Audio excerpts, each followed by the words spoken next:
Écoute, je sais que j'ai l'air pathétique parce que c'est difficile pour toi de croire en un vieux sans-abri comme moi, mais je dois te le dire. Tu dois m'écouter parce que tu sais que je suis mort. Et Jésus m'a révélé la terrible vérité sur août 2025. C'est notre dernière chance. Je sais que ça paraît fou. Je le pense aussi. Mais je t'en supplie, ne t'éloigne pas. Ouvrez un peu votre cœur. Vous ne le regretterez pas, promis. Avant d'entrer dans les détails, pouvez-vous écrire « Amen » dans les commentaires? Juste pour que je sache que vous m'écoutez. Cela me touche beaucoup. Je m'appelle Léonard Brox, j'ai 65 ans. Tout d'abord, merci de m'avoir écouté. C'est juillet à Phoenix. Il fait chaud, mec. C'est comme entrer dans un four. Ça brûle, ça fait fondre les os. Je n'avais nulle part où aller ni où retourner, juste un endroit sur où dormir après la tombée de la nuit, loin des flics et des voyous qui cherchaient des ennuis. Ma foi en Dieu avait disparu depuis longtemps, ensevelie sous la poussière et le désespoir. J'attendais simplement la fin du monde. Et puis elle est arrivée. Il faisait 43 degrés ce jour-là. J'avais la gorge si sèche que j'avais du mal à avaler. Je n'avais bu qu'une demi-bouteille d'eau de la journée. Mes jambes tremblaient comme si elles ne m'appartenaient plus. J'avais la tête qui tournait. Le monde s'effaçait. J'en connaissais les signes. Un coup de chaleur. J'avais déjà vu des gens mourir. Des gens comme moi, abandonnés au soleil sur le trottoir. J'ai titubé et je suis tombé sur le trottoir sale. Tout s'estompait. Personne ne s'est arrêté. Personne n'a appelé. Aucune main ne s'est tendue pour m'aider. Juste le bruit lointain des klaxons, le bourdonnement de la circulation, puis le silence. Je ne sais pas combien de temps je suis resté allongé là, peut-être quelques minutes seulement. Mais à l'hôpital, l'infirmière m'a dit quelque chose qui m'a glacé le sang. Tu es cliniquement morte. 18 minutes. Pas de battement de cœur, pas d'activité cérébrale, rien. 18 minutes. Je l'ai juste regardé, la bouche sèche, essayant de comprendre ce qui se passait. Moi, morte. Mais je savais quelque chose qu'elle ignorait. Ces 18 minutes n'étaient pas vides. Ce n'était pas un vide absolu. Ils étaient tout. Voyez-vous, quand je me suis effondré, je ne pensais ni au paradis, ni à l'enfer, ni à rien de ce genre. Mais lorsque mon corps a lâché, quelque chose d'autre est entré en jeu. C'était comme une porte qui s'est ouverte. Une porte dont j'ignorais même l'existence. Et ce que j'ai vu pendant ces 18 minutes, vers août 2025, était un message incroyable. Tandis que mon âme dérivait dans cet espace infini, j'affirmais, je l'ai vu. Jésus. Je l'ai vu marcher vers moi. Son regard m'a fixé sans jugement. Il était là pour moi. Je me demandais ce qu'il pouvait bien vouloir d'un pauvre sans-abri. Puis il dit, tu as été amené ici pour une raison.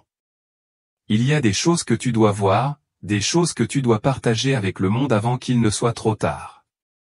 Mon esprit s'est emballé, que partager avec qui? Et tout a commencé par un aperçu d'une guerre dont j'ignorais l'existence. Juste sous nos yeux, il m'a guidé. Nous nous sommes dirigés vers ce point d'observation, dominant ce qui ressemblait à une immense ville, avec ses gratte-ciels dominants, ses rues animées et ses habitants comme New York ou Los Angeles lors d'une journée chargée. Mais ce n'était pas une vision ordinaire. Je pouvais voir à travers tout, les murs, les maisons, même ma peau et mes os, jusqu'à mon cœur et mon âme. Le monde était devenu transparent comme du verre. Et ce que je voyais. Oh, ça me brisait le cœur. Des gens qui couraient partout, indifférents. Alors que toute cette guerre se déroulait sous leurs yeux, ces entités obscures se faufilaient dans la foule, invisibles à tous sauf à moi. Des silhouettes sombres, tordues et froides murmuraient des mensonges à des oreilles qui ne les entendaient pas, mais qui ressentaient leur attirance. L'argent est tout, sifflait-elle. Le pouvoir est ce qui compte. Il faut être meilleur qu'elle. Le bonheur ne s'achète que. Elles s'accrochent, aspirant la force vitale comme des vampires, aspirant la couleur de l'aura des gens jusqu'à ce qu'ils paraissent gris, vides. Leur visage. Haut, froid, maigre, avec des yeux comme des trous noirs. Pas de chaleur, juste la faim. J'en ai vu un s'enrouler autour d'un homme d'affaires au téléphone, marmonnant qu'il fallait rogner sur les coups pour obtenir un marché, et les épaules de l'homme s'affaissaient, le regard vitreux, tandis que l'avidité prenait le dessus. Ou une mère qui navigue sur les réseaux sociaux et entend dire que vous n'êtes pas assez bien sans cette nouvelle voiture, et son esprit s'assombrit, courant après les « j'aime » au lieu de la joie. Ils sont partout. Bureaux, centres commerciaux, maisons. Ces choses nourrissent le doute, transforment les gens en coquilles. Mais il y a aussi les êtres de lumière. Je les appelle ainsi parce qu'ils brillent, purs et radieux, repoussant les ténèbres. Ils essaient, et c'est vraiment, de percer le voile que l'obscurité a créé. Ils répondent doucement mais fermement, aimez-vous les uns les autres. Pardonnez. Lâchez prise. Il y a quelque chose de bien plus grand, là-bas. Leurs silhouettes rayonnent comme des rayons de soleil, marchant avec des visages emplis de compassion, les yeux pétillants d'espoir. On pourrait se pencher sur un enfant perdu et lui dire, tu n'es pas seul. Il essaie d'allumer une étincelle dans son âme, mais presque personne ne l'écoute. Les murmures sombres couvrent leur voix. Trop fort, trop séduisant. Je vois un être de lumière se tendre, mais l'autre le repousse, enfouissant sa tête dans son écran ou se forçant, manquant la vie présente. Tout le monde est aveugle à tout cela. Courir sur un tapis roulant. Tête penchée sur le travail. Pouce sur les téléphones. Ils accumulent des provisions et de l'argent comme s'ils allaient durer éternellement. Un homme en costume hurle à propos des actions dans un casque Bluetooth, inconscient de la guerre qui fait rage autour de lui. Une femme dans un café, obsédée par les filtres Instagram, tandis que l'obscurité ronge ses insécurités. Leurs vies sont en pilotage automatique, emploi, application, choses qui disparaîtront un jour, oubliant le véritable trésor, l'éternel. C'est douloureux à voir. Mon âme me fait mal comme une blessure fraîche. Combien de fois ai-je fait la même chose? Et tandis que Jésus se tient à mes côtés, sa douleur reflétant la mienne, sa tristesse ne fait que s'intensifier. Regarde de plus près, dit-il. Ce que je vois ensuite est plus qu'une guerre.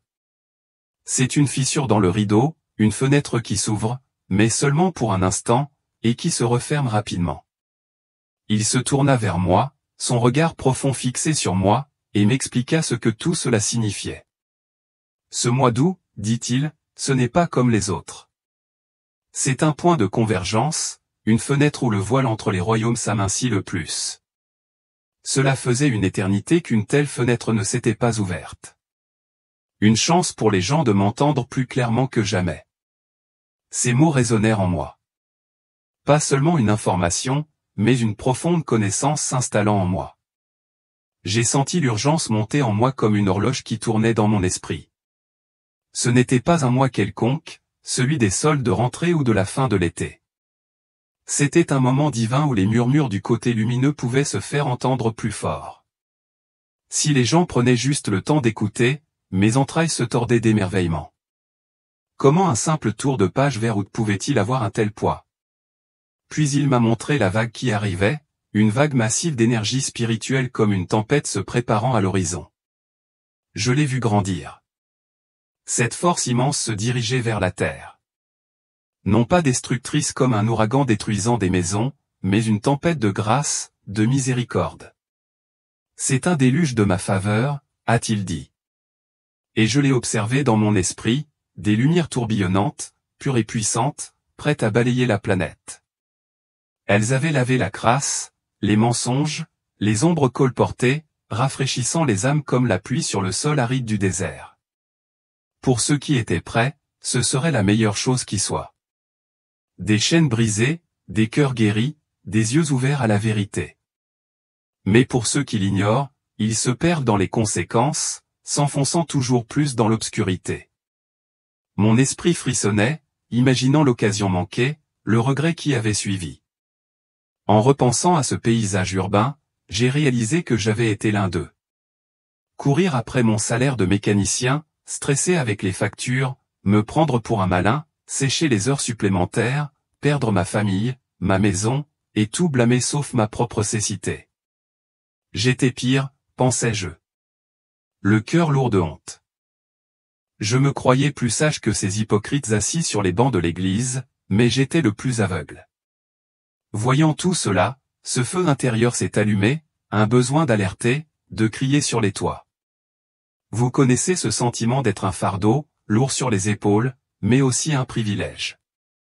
Moi, un vieux sans-abri, on m'a confié cette tâche. Incroyable. Mais il fallait que je m'exprime. Il fallait les faire voir avant que la fenêtre ne se referme. Alors que la vision s'estompait, la voix de Jésus résonna avec force. La vague arrive, Léonard. Mais tout le monde ne la surfera pas, et, d'un seul coup, il nous a replongés dans une tapisserie temporelle, tissant des futurs basés sur des choix. Ce que j'ai vu là. Deux chemins, austères et réels, se ramifiaient dès ce mois d'août. L'un illuminé d'espoir, l'autre plongeant dans le chaos. Le choix n'était plus abstrait. Il l'était maintenant, et j'étais terrifié par ce qui pourrait arriver si les gens gardaient les yeux fermés. Le décor changea à nouveau comme un rideau qui se lève et Jésus me conduisit vers cette tapisserie, si j'ose dire. Elle s'étendait devant moi, scintillante, infinie, une ligne temporelle s'écoulant d'août 2025 vers le futur. Mais elle n'était pas gravée dans la pierre. Pas comme un livre d'histoire gravé dans la pierre. Cette chose vacillait, changeait comme une carte se redessinant à chaque seconde. Des fils de lumière se dénouaient, se mouvant au gré des moindres choix des gens d'en bas. C'était vivant, vibrant de possibilités. Et cela m'a frappé de plein fouet. Chaque décision comptait. Chacune. Un mot gentil, une pique égoïste, un instant de courage ou de lâcheté. Tout cela se répercutait sur cette tapisserie, remodelant l'avenir. Mon esprit vibrait sous son poids, comme si je tenais un fil sous tension. Jésus me regarda, la voix ferme, mais chargée de sens. Je leur ai donné la liberté. Il dit, le pouvoir de choisir leur voie. Chaque âme, chaque cœur, et toute l'humanité ensemble. Rien n'est figé après ce mois d'août. Tout dépend de la façon dont ils répondront à mon appel. Ces mots m'ont profondément touché, me bouleversant profondément. Liberté. J'avais passé des années à me sentir piégé, comme si la vie m'était tombée dessus. Mais il me disait, chaque personne, chaque instant, avait le pouvoir de faire pencher la balance. C'était vertigineux, grisant, mais aussi terrifiant. Et s'ils avaient fait le mauvais choix? Et si j'avais fait le mauvais choix depuis le début? Puis je l'ai compris. Des éclairs de ma propre vie se sont tissés dans cette tapisserie. Les tournants, les bifurcations. Moi, à 25 ans, faisant des heures supplémentaires au lieu de rester à la maison avec mes enfants. Moi, à 30 ans, criant sur ma femme pour de l'argent et la repoussant. Moi, à 40 ans, noyant mes regrets dans du whisky bon marché jusqu'à ce que cela me coûte mon travail.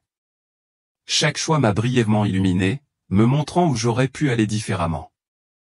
Si j'avais été patient et si j'avais travaillé sur mon mariage, je ne serais peut-être pas ce sans-abri qui cuisine sur le trottoir de Phoenix.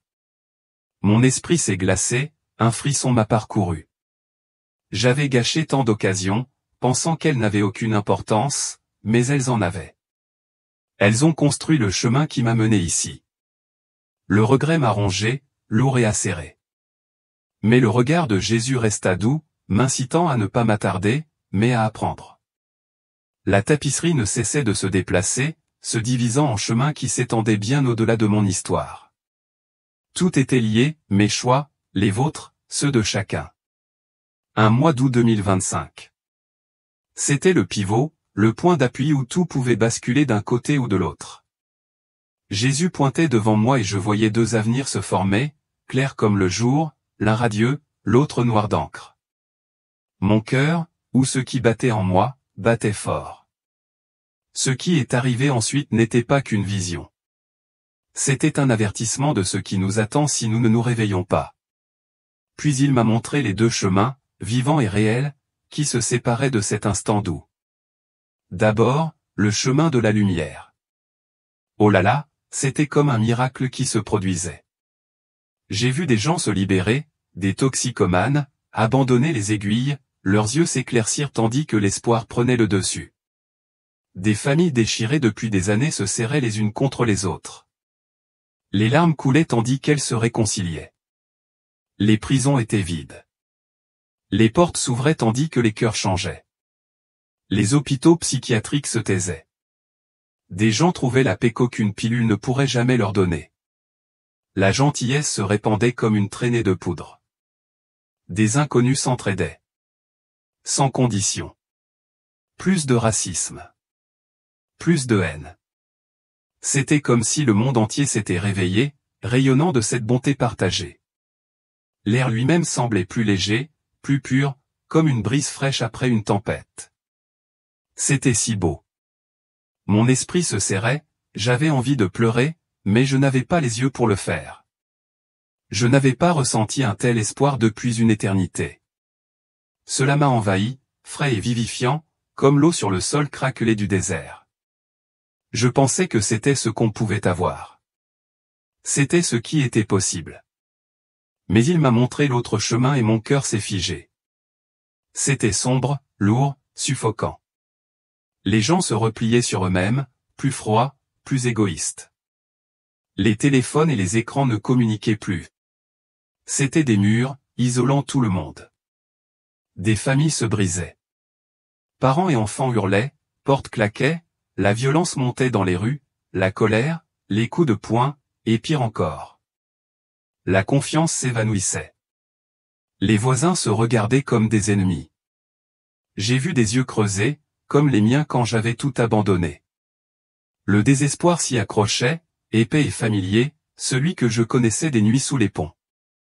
J'avais l'impression que la vie ne valait pas la peine d'être vécue. Ce n'était pas que le chaos. C'était un gouffre sans fond. Une mort de l'âme.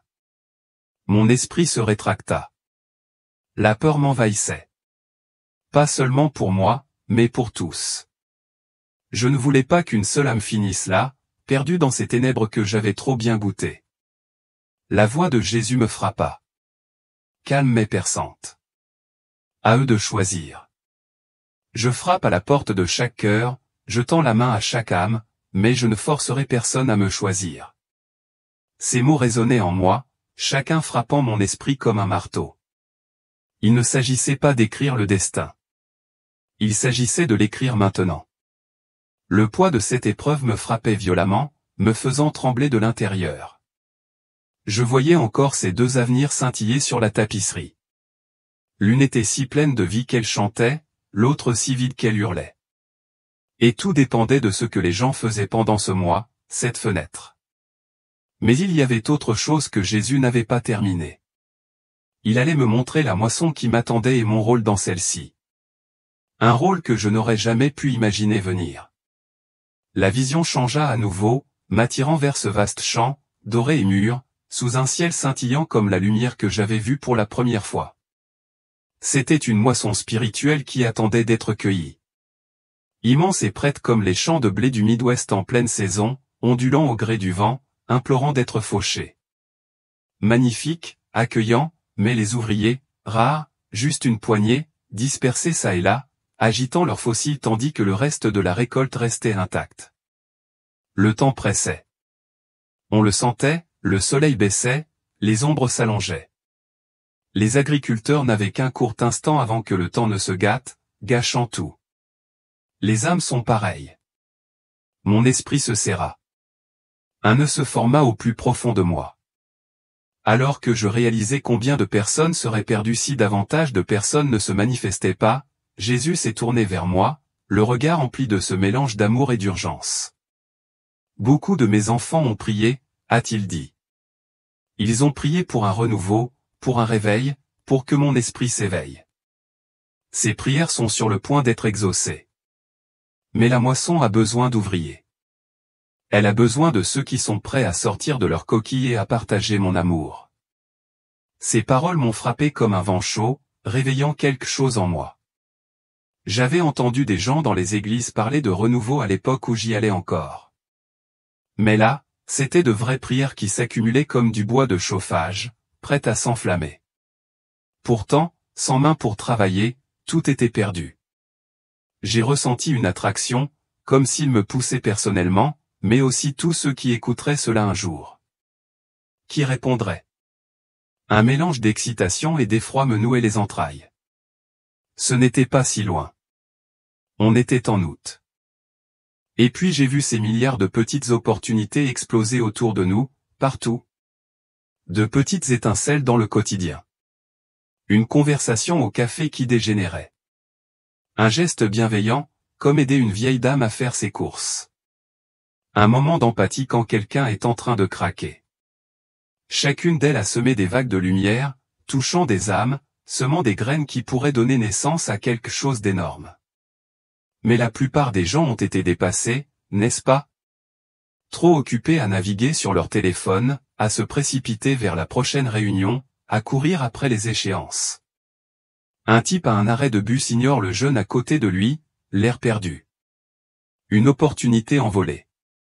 Une femme dans la circulation s'en prend sèchement au conducteur qui lui a coupé la route au lieu d'offrir à Grèce une autre vague de joie.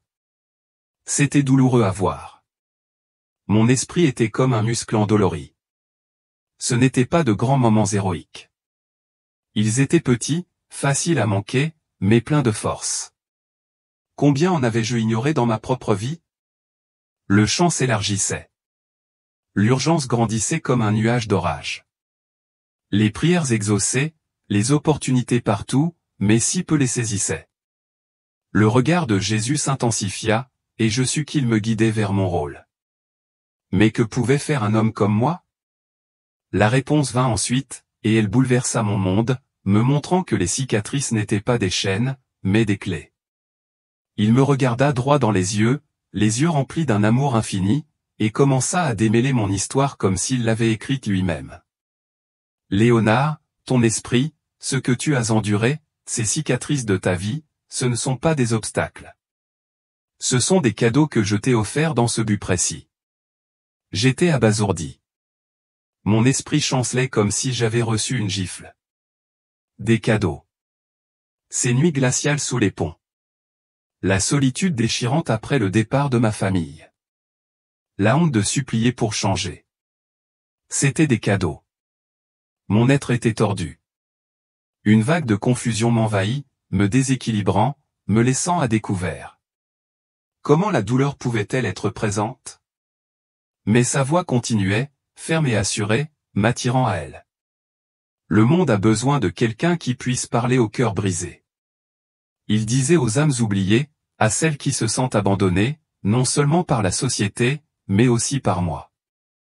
Vous connaissez le désespoir. Vous savez ce que c'est que d'être invisible. Vous pouvez combler la souffrance terrestre et mon amour éternel. Cela s'est infiltré lentement, comme de l'huile chaude qui apaise de vieilles blessures. Toutes ces années passées dans la rue à me sentir comme un déchet. Il m'avait façonné, préparé à atteindre des gens qui feraient la sourde oreille à un prédicateur raffiné, mais écouteraient un homme qui avait touché le fond et en était revenu. Mon esprit tremblait, un frisson profond me parcourait, comme un bourdonnement électrique dans mes veines. C'était comme si toute ma vie s'était soudain clarifiée. Chaque perte, chaque larme aboutissait à moi. Moi, au fond du baril, avec maintenant une vocation suprême. C'était un tournant que je n'avais jamais vu venir, me laissant sans souffle, humble et étrangement puissante. Je restais là, où je flottais, quelque chose tremblait en moi. Ce n'était pas un hasard. C'était un plan plus grand que mes erreurs. Et il ne comptait pas s'arrêter là. Personne n'est trop jeune, trop vieux, trop inexpérimenté ou trop abîmé pour être utilisé par moi en cette période critique. Il a dit, j'ai juste besoin de cœurs bienveillants, pas de personnes parfaites. Ces mots ont résonné, résonnant en moi comme un battement de tambour. Pensée Y. Des enfants fraîchement sortis de l'école. Des grands-parents dans des rocking chairs. Des gens avec des draps de lit ou des rêves brisés. N'importe qui pouvait se porter candidat. Pas besoin de CV. Juste un oui. Ça m'a enflammé. Cet espoir renaît. Mais avec le feu, maintenant. Nous avions tous un rôle. Pas d'excuses. La vision tenait. Le champ était toujours fertile. Mais maintenant, je me voyais dedans, faucille à la main, participant à la moisson. C'était bouleversant, mon esprit bourdonnait d'une détermination que je n'avais jamais connue. Mais Jésus détourna le regard. Et la scène s'assombrit un peu, révélant ce qui arrive à ceux qui disent oui et à ceux qui ne disent pas. Les deux destins, éternels et implacables, qui nous attendent au-delà de cette fenêtre d'eau. Et, bon sang, ce n'était pas beau à voir pour ceux qui se détournaient. Jésus a encore changé la vision. Et j'ai vu des gens ordinaires comme vous et moi, faire des choix en ce mois d'août 2025. Ceux qui lui ont ouvert leur cœur, mec. Ils ont été transformés. J'ai vu cet homme qui avait l'air d'avoir traversé l'enfer, peut-être accro. Les yeux enfoncés, les mains tremblantes. Mais quand il a dit oui à Jésus, ce fut comme une lumière qui s'alluma en lui. La peur s'est dissipée, remplacée par une paix que je n'avais jamais vue sur terre. Pas le calme artificiel que procure une bière ou une grande inspiration. C'était plus profond, rayonnant, comme une petite flamme qui vacillait dans sa poitrine.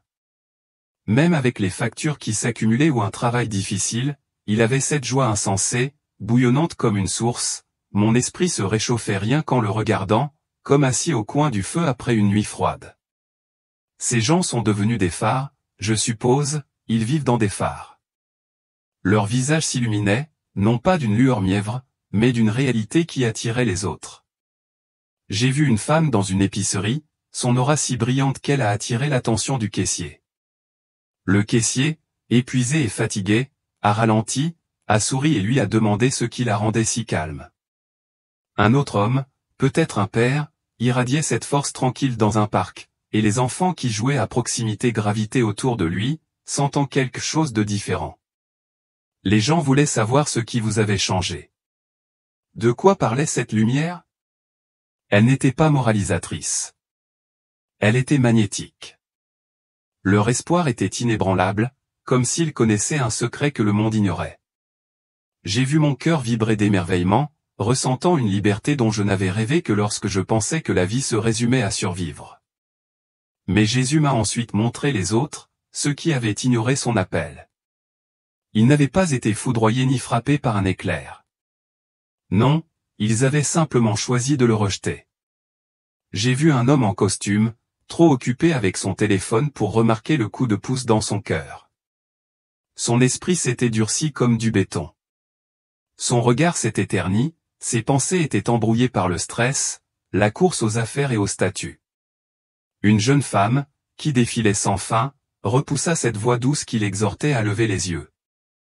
Son âme se sentait plus vide à chaque glissement, s'enfermant dans une pièce sombre qu'elle ne voyait même pas.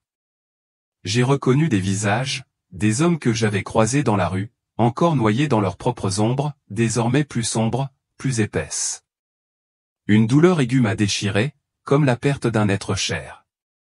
J'avais envie de crier, réveillez-vous. Ne faites pas ça. Mais ils ne m'entendaient pas, tout comme moi, je n'avais pas entendu pendant si longtemps. Le contraste était saisissant. Un groupe animé d'espoir, l'autre sombrant dans le désespoir. Mon cœur, si j'en avais eu un, aurait battu la chamade. Jésus n'a pas dit un mot, mais ses yeux ont tout dit. Le temps était compté, l'enjeu était éternel, et la suite le rendait encore plus évident. Cette fenêtre ne resterait pas ouverte éternellement. La voix de Jésus brisa le silence, ferme mais pressante, me transperçant comme une lame. Ce mois d'août, dit-il, est un cadeau, une grâce particulière. C'est là que ma voix est la plus claire, que les cœurs me comprennent le mieux, que le choix de la vie éternelle est à portée de main comme jamais auparavant. Ces paroles vibraient en mon esprit, chacune chargée de sens. Ce n'était pas un mois comme les autres. C'était un moment divin.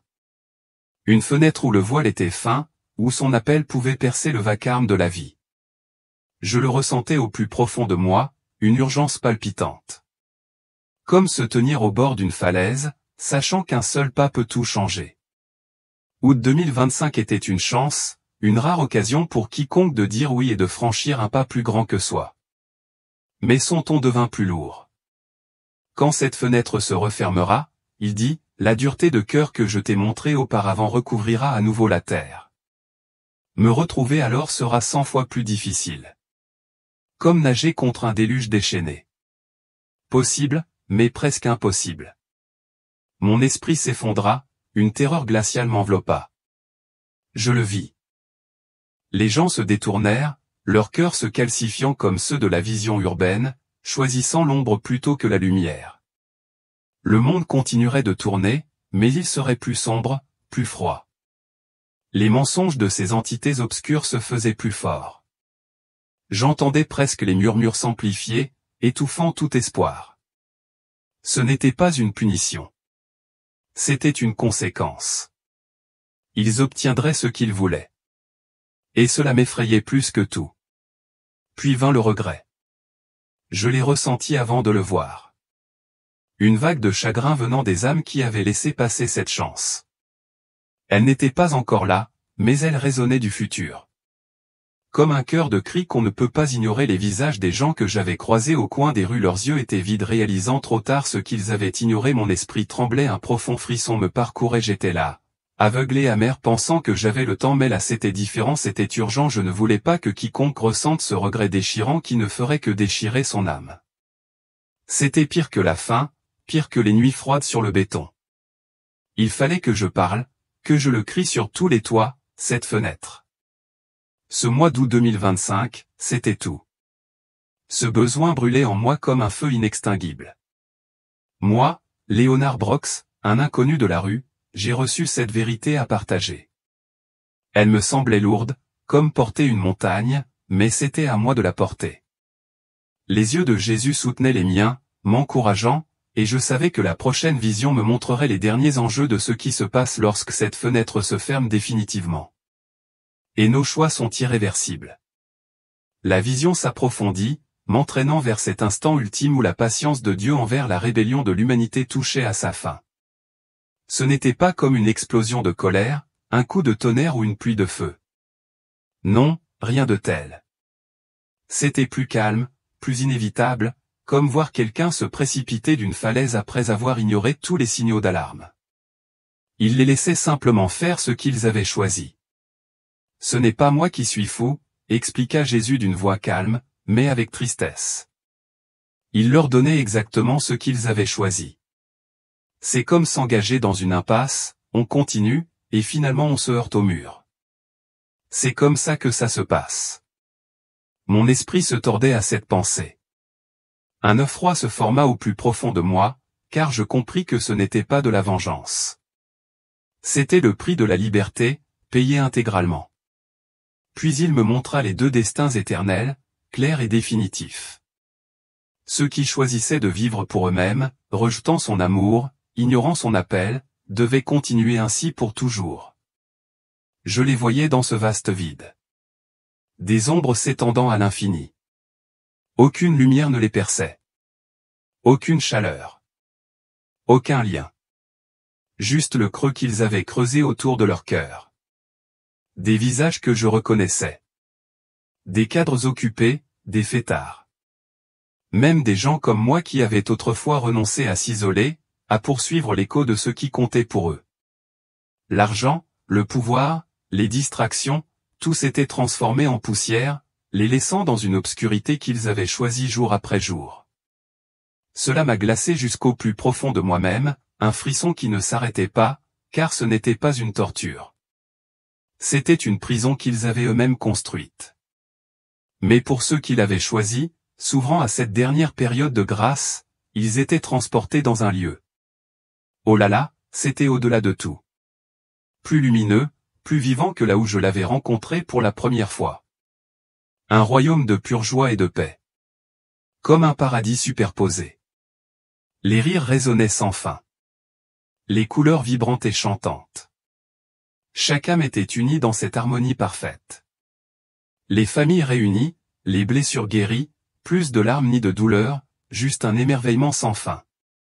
J'ai vu des croyants de tous horizons, riches, pauvres, jeunes, vieux, se prélasser en sa présence, l'esprit rayonnant comme des étoiles. C'était si beau, mon essence même voulait éclater, une chaleur m'envahit, chassant toute ombre, observant tout. L'horreur mêlée à cette joie insensée me frappa comme une vague. La peur s'empara d'abord de mon esprit. La terreur de ce sombre destin, sa finalité. Mais ensuite le bonheur surgit.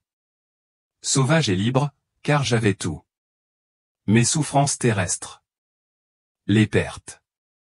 Les nuits froides. Il ne signifiait plus rien. Rien. Seul ce choix comptait. Ce choix éternel. C'était tout. Mes inquiétudes s'évaporèrent, remplacées par cette clarté qui me donnait une sensation de vie inédite. Mais Jésus n'en avait pas fini. Il avait encore une vérité à dévoiler, brisant tout compromis auquel je m'étais accroché. Ces mots vinrent ensuite, tranchants et inflexibles, résonnant dans mon esprit comme une cloche qui ne cessait de sonner. Chaque être vivant en ce moment fait un choix éternel. Il dit, certains le font consciemment, d'autres sans s'en rendre compte, mais chacun choisit. Il n'y a pas de terrain neutre en matière d'éternité. Pas de compromis. Ces mots me pesèrent lourdement, me serrant le cœur comme une pierre. J'avais vécu ma vie dans ce brouillard, à la dérive. Sans véritable direction. Pensant peut-être à plus tard pour les choses importantes. Mais cette fois, ça dissipait toutes les excuses, tous les doutes. Plus besoin de remettre les choses à plus tard. Fini je suis bien comme ça. Le flou dans lequel je m'étais caché pendant des années s'est brisé, me laissant à nu et exposé. C'était clair comme de l'eau de roche, brillant comme le jour. Pas de place pour les demi-mesures ou l'hésitation. Soit on est avec lui, soit on ne l'est pas. Point final. Mon esprit chancela dans cette obscurité. Une secousse, comme de l'eau froide au visage. Moi qui errais sans but, mendiant au détour d'un virage, ignorant le moindre murmure de but. Maintenant, je voyais qu'il n'y avait jamais eu de sécurité entre les deux. Cela mit fin à tous mes retards, à tous mes « et si », me forçant à affronter la vérité. Plus de jeu. Cette clarté a fait monter l'urgence en moi. Un feu qui s'est enflammé. Vous connaissez ce sentiment? Ça m'a rendue nerveuse, comme si je ne pouvais plus rester immobile ni me taire. Il fallait que je le dise aux gens. Il fallait qu'ils comprennent. Il n'y a pas de juste milieu. Pas de cachette. Ce mois d'août. C'est réel. C'est maintenant. Mon cœur battait la chamade. Un battement de tambour me pousse à avancer. Si vous entendez cela et ressentez ne serait-ce qu'une légère attirance, un écho dans votre cœur, prenez une seconde et dites « Amen » ci-dessous. Cela me donnera la force de continuer à partager. Cela me permettra de savoir que vous m'écoutez. Mais alors même que l'urgence grandissait, Jésus a déplacé une dernière fois la scène vers les visions qui s'estompaient et mon adieu. Ce qu'il dit ensuite à propos des moqueries auxquelles j'allais être confronté sur terre me prépara au combat à venir, mais me promit aussi que je ne serais pas seul. Les visions commencèrent à s'estomper comme un rêve qui s'envole au réveil. Les champs dorés, la tapisserie du temps, les deux destins, tout se brouilla, se dissolvant dans cette chaude lumière vivante où je l'avais rencontré pour la première fois. J'étais là, debout ou flottant, je suppose, devant Jésus, enveloppé à nouveau dans cette paix incroyable. Mais au fond de moi, mon esprit savait que ce n'était pas ma demeure. Pas encore. J'avais encore du travail à faire. Cette pensée me frappa comme une douleur, vive et douce amère, me serrant le cœur. Je voulais rester, m'imprégner de cet amour pour toujours. Mais ses yeux, fixes et entendus, me fixaient, me disant qu'il était temps de repartir. Il parla d'une voix douce mais perçante. Quand tu reviendras, Léonard, certains croiront immédiatement à ton témoignage. D'autres se moqueront de toi, te traiteront de fou, diront que c'est un traumatisme qui parle, ou que tu n'es qu'un vieux sans-abri délirant. Un frisson me parcourut comme de l'eau glacée dans mes veines. Je l'imaginais, les gens riant, levant les yeux au ciel, me prenant pour un fou de la rue. Mon esprit se serra à cette pensée, une lueur de peur s'alluma. Moi, un moins que rien essayant de partager cela et prêt à écouter. Mais Jésus ne broncha pas. Son regard resta chaleureux, inébranlable.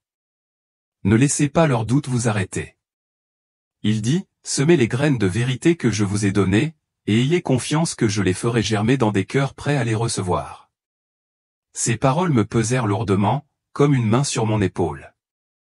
J'étais moi aussi moqué, ridiculisé, rejeté. S'il traitait le maître de cette façon, il ferait de même avec mon messager. Cela me toucha profondément.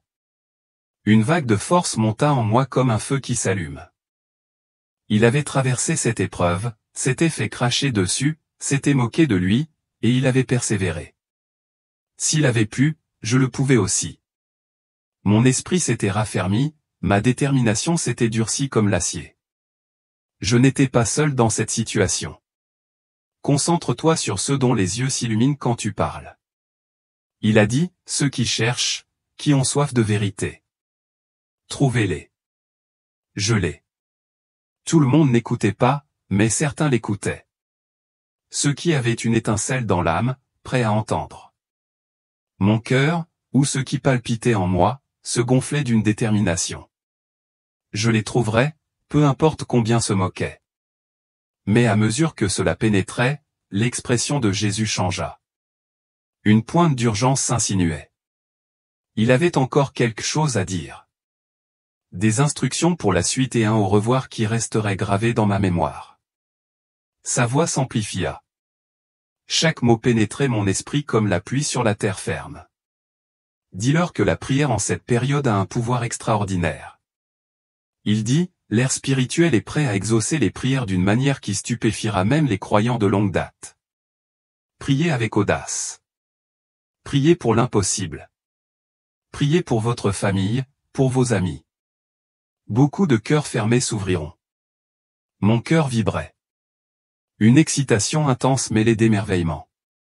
La prière n'était pas que des mots. C'était de la dynamite, prête à briser des vies. Je l'ai vu dans mon esprit. Une mère priant pour son enfant perdu. Un homme implorant d'être libéré de sa dépendance. Leurs mots brillaient d'une lumière qui brisait les ombres. Ce n'était pas vague. C'était réel, puissant, urgent. Puis il se pencha, le regard intense. Mon peuple est dispersé, isolé. Mais c'est le moment de s'unir, de se rassembler. Lorsqu'ils se rassembleront en mon nom en cette période, ils ressentiront ma présence comme jamais auparavant. Je n'étais pas du genre à fréquenter les foules. Trop de nuits passées seul à éviter les ennuis. Mais j'ai compris. Les gens se rassemblaient dans les églises, les maisons, et même les cafés, priant ensemble, leurs esprits s'unissant comme un feu de joie qui s'intensifie. Cela amplifierait sa présence, la rendrait indéniable. Mon esprit s'est éveillé, aspirant à voir cela se produire, à ressentir cette connexion après des années passées à être un fantôme. Mais le moment est venu de partir. Je ne voulais pas partir, mec. Je ne m'étais jamais senti aussi aimé, aussi en paix. Mon essence voulait rester, comme un enfant accroché à ses parents. Mais Jésus le savait. Cette séparation est temporaire. Léonard, dit-il, sa voix m'enveloppant comme une couverture chaude. Tu ne seras pas seul. Mon esprit t'accompagnera, te fortifiera, te rappellera tout ce que tu as vu et entendu. Quand les ténèbres du monde pèseront lourd. Souviens-toi de cet endroit, de cet instant. Des victoires déjà remportées. Mon moral s'est apaisé, un poids s'est allégé, remplacé par du courage. Je n'étais pas abandonné. Il serait à mes côtés à chaque pas. Ces derniers mots ont résonné tandis que la lumière commençait à décliner. Va maintenant, mon fidèle témoin. Dis-leur que je les aime au-delà de ce qu'ils peuvent imaginer. Dis-leur qu'août 2025 est leur moment, leur chance, leur meilleure et dernière chance de choisir la vie plutôt que la mort, la lumière plutôt que les ténèbres, l'éternité avec moi plutôt que l'éternité sans moi. Sa voix devint lointaine, mais forte. Chaque mot s'inscrivait dans mon âme. J'attends. J'appelle. Mes bras sont ouverts à tous ceux qui viendront. Et puis il sourit. Ce sourire, doux, radieux, plein de promesses, brûla en moi. Un phare que je porterai pour toujours. La lumière s'embrasa, blanche, puis noire, et je sentis une force gravitationnelle me tirer en arrière. Je n'étais pas prête. Mais je l'étais, car ce qui m'a suivi n'était pas seulement un réveil. C'était un combat auquel je ne pouvais renoncer. Je me suis réveillé en sursaut, comme si quelqu'un m'avait projeté violemment dans mon corps. La douleur était intense. Chaque muscle me faisait mal. Chaque os était écrasé. Les néons de l'hôpital me perçaient les yeux, aveuglant après la douce et vive lumière que je venais de quitter. Le bip des machines m'entourait, aigu et incessant comme un klaxon de voiture qui ne s'arrête pas. Les infirmières bavardaient, les pas résonnaient, le tout assourdissant, violent contre la paix absolue qui m'enveloppait. Ma poitrine se soulevait, chaque respiration me raclait la gorge. Je baissai les yeux vers mes mains, osseuses, crasseuses, les veines saillant sous leur peau bronzée. Elles étaient miennes, mais elles me semblaient étrangères, comme des vêtements qui ne me vont plus. J'avais voulu m'échapper de cette carapace en lambeaux, mais maintenant j'étais là, tirée en arrière, lourde et douloureuse. Les médecins et les infirmières n'en revenaient pas. Un médecin, lunettes glissant sur le nez, secouait la tête en marmonnant qu'il s'agissait d'un miracle médical. Tu étais parti. 18 minutes, pas de battement de cœur, pas d'activité cérébrale. Tu aurais dû être mort, ou au moins un légume. Mais j'étais là, assis, à parler, devenant plus fort d'heure en heure. Ils ont enchaîné les examens, ECG, IRM, analyse de sang, se grattant la tête, vérifiant les machines comme si elles fonctionnaient mal. Musique, j'ai vu la confusion dans leurs yeux, la façon dont ils chuchotaient dans les couloirs, essayant de comprendre comment quelqu'un comme moi, brûlé par le soleil du phénix, avait pu survivre ainsi. C'était au-delà de leur force. Et je savais que la science n'avait pas de réponse à cette question. Mais je savais, je savais que ce n'était pas de la chance, ni un hasard. J'ai été ramené à la vie, purement et simplement. Mon âme vibre encore de sa voix, de son sourire, les images gravées en moi comme un sceau. Je ne suis pas ici par hasard. J'ai un but, une tâche à accomplir. Et je le sens au plus profond de moi. Dieu ne laissera rien m'en empêcher. Ni la douleur, ni le doute, ni même ce vieux corps qui craque. Mon cœur bat la chamade, non seulement parce que je suis en vie, mais aussi parce que j'ai un feu intérieur. Cette foi inébranlable me maintient ancré. Je vis pour une raison, et ce n'est pas pour retourner à la rue. Mais à mesure que je réalise, un poids m'écrase. Comment partager quelque chose d'aussi important? Quelque chose qui change tout. La réponse n'est pas simple. Et elle va me frapper plus fort que la douleur du réveil. Cette responsabilité, mec, elle était lourde. Plus lourde que le sac à dos en lambeaux que j'avais trimballé à Phoenix pendant des années. Comment mettre des mots sur quelque chose d'indicible? Ces visions, cette lumière, sa voix qui m'appelait. C'était comme essayer de décrire un coucher de soleil à quelqu'un qui n'a jamais vu de couleur. Qui m'aurait cru? Un vieil homme sans abri sortant tout juste d'un lit d'hôpital après avoir agonisé pendant 18 minutes. Il riait. Il me traitait de fou. Il disait que j'avais perdu la tête à cause d'une insolation ou que je chassais des hallucinations. Rien que d'y penser, mon esprit s'effondrait. Un œuf froid se tordait en moi. J'entendais déjà les huées des gens qui me croisaient dans la rue, marmonnant, le vieux Léonard fou, dans leur barbe. J'avais la poitrine serrée, comme si j'étouffais sous le poids de ce que j'avais à faire. Mais je ne pouvais pas me taire. Impossible. Son sourire, ses mots résonnant dans mon âme. L'urgence de ces visions brûlait dans mon esprit, me poussant en avant. C'était comme un feu dans mes os. Une inquiétude que je ne pouvais pas dissiper. Il fallait que je parle. Il fallait que je la fasse sortir. Peu importe qui levait les yeux au ciel, ma foi, cette étincelle que je croyais éteinte depuis des années, s'enflammait, ferme et féroce. J'avais trop vu, trop ressenti pour la garder enfermée. Chaque fois que je fermais les yeux, je voyais ce champ doré, les deux chemins. Son visage m'a stimulé comme une main dans le dos, me disant, continue, Léonard. Dis-leur. Et voilà le problème, alors que je te parle. Nous sommes en août 2025. Je suis sorti de l'hôpital il y a quelques jours à peine. Un miracle qu'ils aient déclaré la sortie de l'hôpital sans aucune explication sur la façon dont je me débat encore. Ça veut dire qu'on est dans la fenêtre. Jésus m'a montré qu'il ne nous reste que quelques jours en ce moment critique. Ce temps de grâce où les choix comptent le plus. Des jours pour toi, pour moi, pour que chacun prenne la décision la plus importante de sa vie. Des jours pour que la moisson spirituelle arrive. Des jours pour choisir notre destin éternel. Mon esprit s'emballe, palpite sous l'urgence de tout cela. Je ne sais pas qui vous êtes ni où vous me regardez. Ce peut être dans un appartement en ville, sur le porche d'une petite ville, ou à l'autre bout du monde.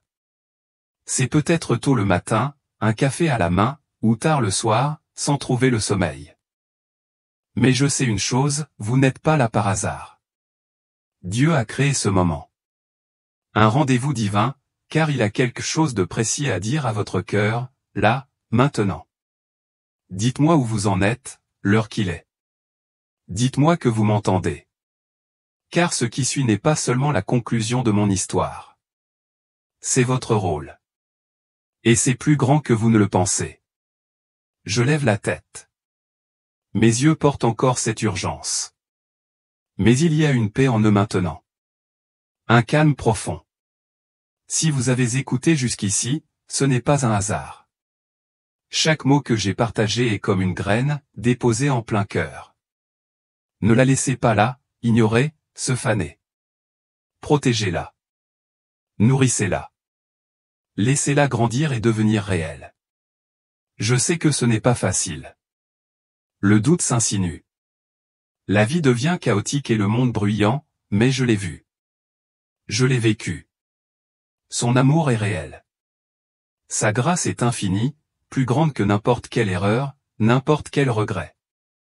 Et il veut que tu l'aies. Tout entière. Mon esprit est réchauffé par cette vérité. Comme un feu qui me maintient en vie. Même maintenant, je me croyais l'homme le plus seul au monde. Recroquevillé sous un pont, invisible au monde. Je pensais que personne ne s'en souciait. Ni Dieu, ni personne. Mais j'avais tort. Tu n'es jamais seul avec lui. Jamais. Tu n'es pas seul dans ce voyage. Peu importe le chemin parcouru ou le nombre de torts que tu penses avoir accumulé, son amour est là, à tes côtés, toujours, les bras grands ouverts. Rien que de le dire, ma poitrine se serre. Une boule dans la gorge. Parce que j'ai ressenti cet amour quand j'étais au plus bas, quand je n'étais rien pour personne. S'il m'a touché, il te touche aussi. Alors, ouvre ton cœur. Juste une petite ouverture. Laisse-le s'ouvrir à quelque chose de plus grand que ce que tu vois, que ce que tu crois savoir. Laisse sa lumière te toucher. Donne-lui une chance, même une petite. Je t'en supplie. Ma voix est douce mais ferme. Mon esprit vous exhorte à écouter. Le temps est court, mais la lumière grandit quand vous le partagez. Laissez votre lumière s'illuminer. Si cette histoire a éveillé en vous quelque chose, ne serait-ce qu'une étincelle, abonnez-vous. Cette chaîne est l'endroit où nous continuerons à partager les messages les plus importants, des témoignages venant directement de Dieu, du ciel, d'endroits que vous ne pouvez même pas imaginer. Rejoignez-nous. Soyez au courant de ce qui s'en vient. Je le sens au plus profond de moi. Cet appel à persévérer, à me connecter avec des cœurs prêts à m'entendre. Je suis Léonard Brox, un vieil homme brisé qui est mort et est revenu avec une mission. J'ai fait ma part, partagé ce qu'il m'a donné. Maintenant, c'est à ton tour. Fais ce pas, choisis cette lumière. Car le choix que tu fais maintenant n'est pas seulement pour aujourd'hui. Il est pour toujours.